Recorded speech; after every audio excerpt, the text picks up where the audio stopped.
La série continue par Ji-won dans sa première vie qui fait la lessive. Elle reçoit la visite de Doyon et Minji qui sont venus lui demander de préparer des tissus pour un rituel. Par la suite ils s'en vont et on voit arriver Cho-won. Il s'avère que Cho-won est malade, un traitant remet des remèdes à Ji-won en disant que ce sont les derniers qu'il possède.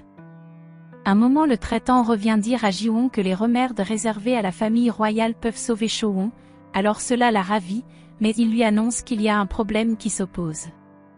Bien après Ji-won s'en va remettre les tissus qu'on lui a demandé et là-bas se trouve Seoa. Minji félicite son travail et demande à être seul pour commencer le rituel avec la clochette. Il demande à Seoa et Doyon d'aller vérifier que personne n'entre. La nuit tombée Minji commence la prière après cela il sort de la pièce. Ji-won qui était caché entre dans la pièce et regarde la clochette. Le traitant a expliqué à Ji-won que cette clochette pourrait être échangée contre le remède pour sauver Cho-won, et il lui a averti aussi que c'est dangereux de voler cette clochette dans le sanctuaire. Nous revenons sur Ji-won qui prend la clochette et s'enfuit. Le lendemain elles sont en train d'aller faire l'échange, malheureusement elles sont poursuivies par Seoa, Minji, Doyon et quelques hommes. Ji-won se met à les expliquer qu'elle veut juste sauver sa sœur, elle implore le maître Seoa à genoux en disant qu'elle consacrera le reste de sa vie au service des cieux. Minji commence à dire que sa vie ne suffira pas pour payer le prix. Cho-won commence à tousser du sang ce qui fait pleurer encore plus Ji-won qui ne cesse de les supplier de la laisser sauver sa sœur. Pour Minji le rituel est plus important que tout, alors Ji-won trouve cela injuste et à un moment on aperçoit juste qu'on a coupé la tête de Cho-won. Elle arrête Cho-won qui meurt dans ses mains et c'est Seoa qui tenait l'épée. Dans le présent, Ji-won ne cesse de pleurer et Seoa essaie de la consoler en vain, puis elle commence à répéter qu'elle va tous les tuer.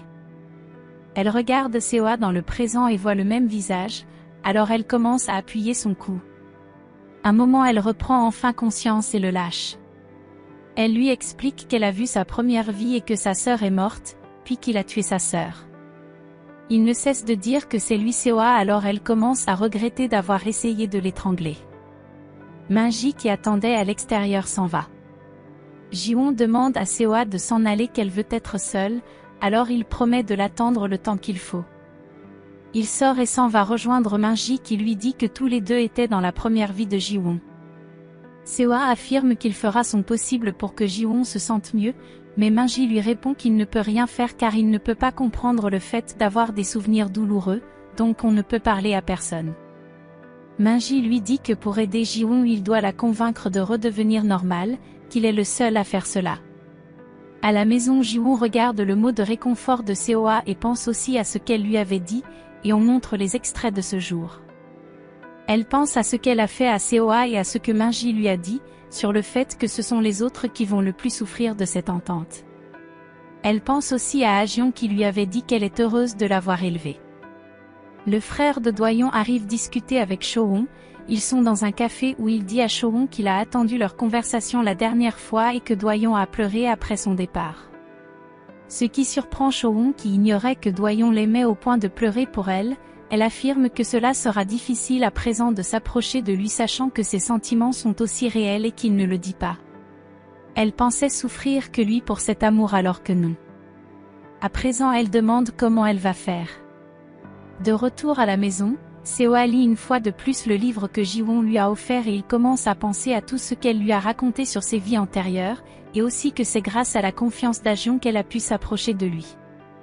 Il se sent mal de n'avoir pas constaté que Ji-won souffrait aussi malgré qu'elle souriait tout le temps. Ji-won de son côté ne cesse de réfléchir. Le jour suivant, Seoa lit les informations qui annoncent que son oncle a été amené au parquet après ses aveux. Il arrive à l'entreprise de son père et plein de journalistes sont présents en bas, puis dans le bureau son père lui dit que l'affaire pouvait être réglée entre eux mais Seoa refuse, en disant que Ji-won et le père de Doyon sont morts dans cet accident donc son oncle devait être accusé. On montre les extraits du jour qu'il est parti s'excuser auprès de la mère de Ji-won et elle a annoncé qu'elle est au courant depuis des années que c'est l'oncle qui a causé l'accident. Que c'est son père qui lui a dit cela en s'excusant aussi. Qu'elle est restée silencieuse pour le protéger puisqu'il est le fils de sa très chère amie, Seoa s'est mis à pleurer.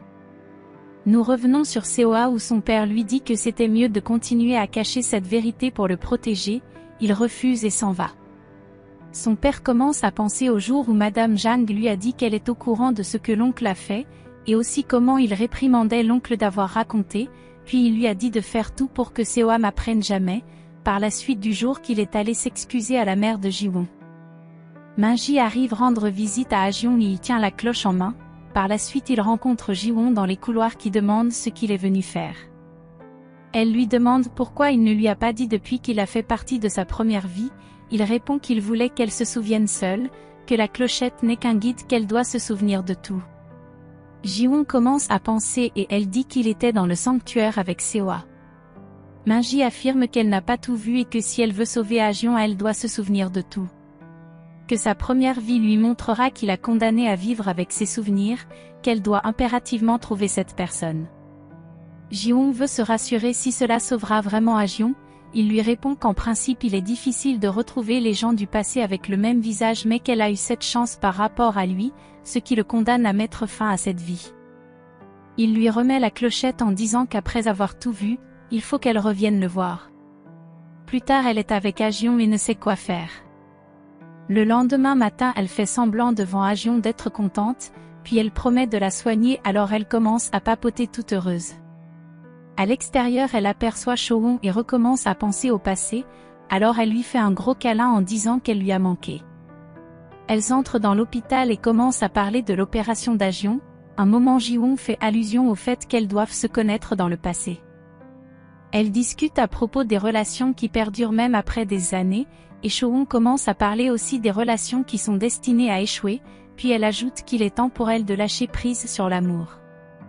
Seoa et Doyon sont au travail et après la réunion, Doyon reçoit l'appel de Jiwon qui le prévient que Showon a décidé de tourner la page et que s'il ne faut rien c'est lui qui en souffrira le plus. Par la suite elle lui demande de prendre soin de Seoa car elle a des choses importantes à faire donc elle ne doit pas le voir pour le moment de peur de lui faire du mal. Doyon raccroche et Seoa lui demande d'avouer ses sentiments à Showon et il s'en va.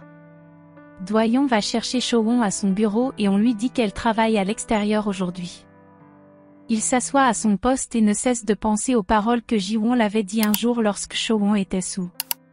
Cette dernière arrive enfin au bureau mais hésite à ouvrir les portes. À l'hôpital Jiwon aperçoit Seoa arriver et elle s'en va se cacher. Il la suit et lui fait un câlin, elle s'excuse et lui aussi, puis il dit ne pas savoir quoi faire pour s'excuser de lui avoir fait du mal dans le passé. Jiwon répond de ne pas s'inquiéter, que cela fait 1000 ans, que ce qui la dérange c'est de l'avoir mis en danger la dernière fois. Elle lui annonce qu'elle pourrait oublier ses vies antérieures et Seoa dit soutenir sa décision.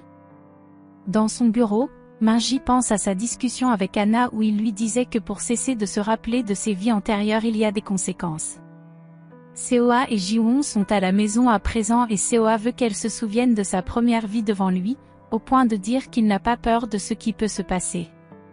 Elle arrête donc la clochette une fois encore, et voit que sur le pont lumineux, elle a poignardé Seoa et il a refusé qu'on la touche en retour. Elle voulait assassiner plutôt Minji qui a tué sa sœur. Alors on rentre le jour de l'assassinat de Showon, où on aperçoit que pendant qu'elle suppliait Seoa de les laisser tranquilles, Minji a coupé le cou de Showon. Il voulait aussi la tuer mais Seoa a empêché cela et récupéré l'épée. Elle comprend enfin dans le présent que ce n'était pas Seoa le coupable mais plutôt Minji et en voulant faire justice elle a été tuée. Et ce jour elle a arrêté la clochette et fait le vœu de se venger même après 1000 ans. Elle meurt après avoir fait ce vœu, Minji récupère la clochette et s'en va avec les autres, pendant Seoa blessée à côté la regarde. Nous revenons enfin dans le présent où Jiwon comprend qu'elle s'était condamnée seule à se souvenir de ses vies antérieures par chagrin. Elle embrasse Seoa et le remercie d'avoir toujours été gentil avec elle. Elle lui dit qu'il avait été poignardé, et il répond qu'il ne veut pas savoir qui l'a fait alors elle lui fait un gros câlin en disant qu'elle doit aller voir quelqu'un. Doyon seul au bureau pense à Showon et à ce que Jiwon lui a dit, puis du jour qu'il a demandé à Showon de ne plus le chercher.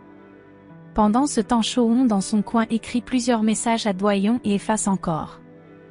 Un moment il la rejoint avec un parapluie et dit qu'il va pleuvoir bientôt. Par erreur elle a envoyé le message à Doyon où elle disait l'aimer, il lui remet le téléphone d'effacer, puis lui remet aussi le parapluie. Immédiatement on montre les extraits du passé au lycée, où il était venu lui donner le parapluie pendant qu'il pleuvait. Cho-won lui remet des fleurs en disant que c'est son dernier cadeau, qu'elle le remercie pour son amour et qu'elle va arrêter d'espérer plus. Qu'elle va le laisser tranquille pour qu'il retrouve le sourire, elle demande qu'à présent il se salue avec le sourire aussi. Do-yeon récupère la fleur et arrête sa main lorsqu'elle veut s'en aller. Il lui dit qu'il est habitué à ce que les autres parlent mal de lui, ceci en demandant si cela ne la dérange pas qu'on parle aussi mal d'elle. Cho-won répond qu'elle s'en fiche de ce que les autres disent et qu'elle est prête à les insulter en retour. Par la suite il tient sa main et font un câlin. Il promet de ne pas changer d'avis et lui avoue enfin qu'il l'aime. Ji-won arrive au bureau de Min-ji en colère. Il comprend qu'elle connaît enfin toute la vérité et il pense qu'elle veut se venger. Elle répond qu'elle ne veut pas se venger car c'est le passé, que cette histoire s'est passée il y a 1000 ans aujourd'hui, ce qui soulage Min-ji qui commence à s'excuser d'avoir fait tant de mal. Min-ji fait une fois de plus allusion au fait qu'elle peut redevenir normale, elle accepte de faire ce qu'il faut alors il lui annonce que oublier ses vies antérieures signifie aussi perdre les souvenirs des gens qui ont fait partie. Une nouvelle qui ne ravit pas Ji-won car elle ne veut pas oublier Ha-jeon, Cho-won et Seo-ah. Elle s'en va triste et dans les couloirs elle aperçoit Anna qui a déjà fait le rituel pour oublier le passé, elle constate bel et bien que Anna ne la reconnaît pas, au point de demander si elles se connaissent. Seo-ah de son côté s'en va rendre visite à son oncle en prison. Il lui dit qu'il aurait dû s'occuper de son père plutôt que de lui car lui il n'est pas malheureux, au contraire il a assez d'espoir pour vouloir être heureux. Son oncle le remercie et s'excuse une fois encore, par la suite il accepte de discuter avec Do-yeon. Plus tard Do-yeon sort de la prison et rejoint Seo-ah à l'extérieur qui le taquine en insinuant qu'ils ont été toujours ensemble comme mari et femme. Le soir, Ji-won marche en réfléchissant, elle pense encore aux paroles de Min-ji qui affirme qu'elle peut sauver Ha-jeon en oubliant ses vies antérieures. Elle pense donc aussi à l'une de ses vies où elle pleurait car elle était en train de perdre un être cher. Ils étaient des danseurs alors ils se sont mis à danser. Le jour suivant, à la maison Ji-won se demande comment elle sera heureuse sans ses souvenirs.